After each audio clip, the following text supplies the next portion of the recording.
All right, let's jump right in. We're going to be exploring a chapter from the ancient prophet Hosea that you'll see has a surprisingly modern message. We're talking about the crooked paths we all walk, the lies we tell ourselves, and that messy, imperfect journey back home. Now, you probably didn't expect to start an explainer on an ancient text with a quote like this, but I just love it. Dr. John Oswalt, whose lecture is our guide today, opens with this refreshingly honest take.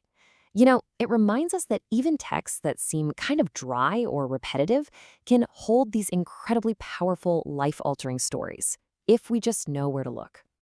So what's at the heart of what Hosea is trying to get at? Well, it's these timeless, perennial lies people tell themselves and tell God that create all this distance and deceit. And believe me, these lies are just as alive and well today as they were back in ancient Israel.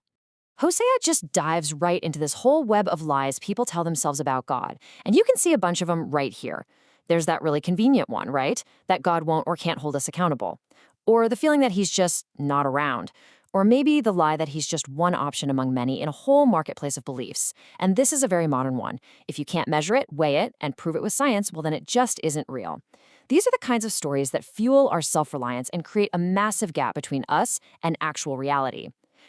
Let's just tackle that first one head on. The ancient world was full of gods, just like our modern world is full of different ideologies and belief systems. So the lie is that God is just another choice on the menu. But the text comes back hard, basically saying, nope, reality is built around one single central truth. And this leads us right into the next big lie. We often feel like God isn't necessary because, hey, we're doing okay on our own, right? But Dr. Oswalt points out that the problem isn't God's relevance, it's our perception of it. The claim here is that God is a fundamental factor in the equation of life, and if you leave that factor out, well, your math is never going to add up. So to really bring these lies to life, Hosea pulls out a case study from Israel's history, and it's a big one. Jacob. He is the perfect example, a guy whose whole life is a story of deception, struggle, and a very, very nonlinear journey toward truth. This timeline really shows you just how crooked Jacob's path was. He kicks things off by being a total trickster, right, deceiving his own father. Then he's on the run, has this profound encounter with God at Bethel. But what does he do? He immediately tries to turn it into a transactional, if you do this for me, I'll do this for you kind of deal. Later, he literally wrestles with God. But even after that incredible moment, he takes a detour. He settles into the attractive Canaanite culture instead of going home like he was told. It's only after a major crisis that he finally gets back to Bethel, the place where it all started. And this is the moment everything changes. After a whole lifetime of scheming to get blessings from his dad, his brother, his father-in-law, Jacob finally gets it. He finally realizes where the true blessing comes from. He's desperate, he's holding on for dear life, and he makes the one demand that actually matters. But here's the thing, and this is so important, it's something a lot of us miss. That powerful, life-changing encounter didn't magically fix him. God changes his name to Israel, which means struggles with God. But for 4 more chapters, the text keeps calling him Jacob, the deceiver. So why? Why do that? Because a spiritual experience has to be lived out. The change has to become real through hard choices, like finally leaving behind that comfortable life and actually going home. Okay, so if Jacob's story is the diagnosis, what's the cure? Well, Hosea doesn't just point out the problem. He gives us a prescription. In verse 6 of chapter 12, he lays out this 5-part roadmap for the journey home, and it's for anyone who's on a crooked path, just like Jacob was. These are the 5 key actions, and they're all distilled from 5 super powerful Hebrew words. Together, they form this complete picture of what it looks like to reorient your entire life. So let's break them down, one by one. First up, we've got shuv. It means to turn back, to literally and spiritually turn around. This is repentance. It all starts with a conscious decision to change your direction. You can't get home if you keep walking away from it, right? Next is shamar. Now, you might see this translated as keep or obey, but it's way deeper than that. It means to carefully keep, to guard something.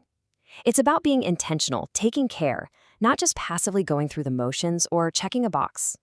Then we have hesed.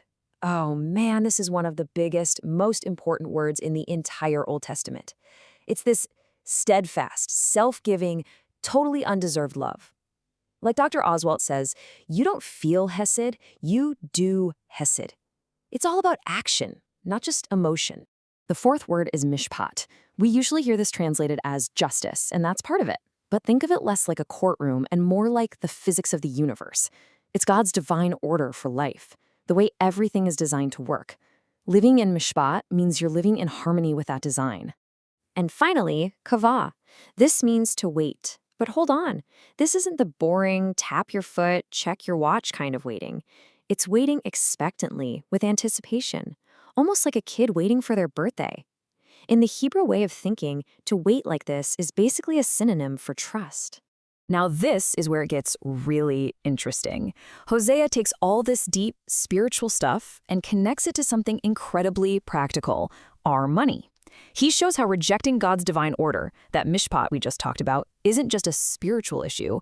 It shows up in our daily lives, and he uses this ancient metaphor of dishonest scales to prove his point.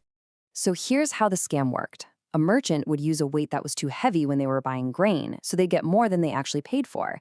Then they'd switch to a weight that was too light when they were selling it, so they'd give less than what the customer paid for. The whole system was built on deception. But what's really going on here? This isn't just about cheating someone out of some grain. This is a total defiance of reality itself. It's a rejection of mishpat, of God's divine order. It's basically saying, yeah, I know a pound is supposed to be 16 ounces, but you know what? I'm special, and I can make it 13 ounces if it helps me out. It's the exact same logic that says the speed limit is 55, but I'm in a hurry. And this is the kind of thinking that leads to this incredible boast. It's the ancient Israelite basically saying, look, I've become so rich and successful through my own cleverness that I'm untouchable. I can buy my way out of any consequence. It's an illusion that's as old as time. You know, this sounds an awful lot like a story Jesus told, right? The parable of the rich fool, the guy who builds bigger barns and then says to his soul, hey, kick back and relax. He was convinced that all this material abundance was the key to his soul's health. And God's response is just brutally blunt. Tonight, your soul will be required of you. So this brings this whole ancient text right down to a single personal question. It forces us to ask ourselves, where do I really believe my soul's health comes from? Is it in my bank account, my security, my success? Or is it found in that hard 5-part journey of turning back, carefully keeping love and order, and waiting in trust?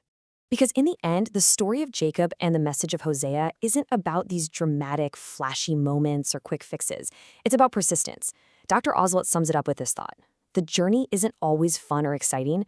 More often than not, it's just a long, steady walk in the same direction.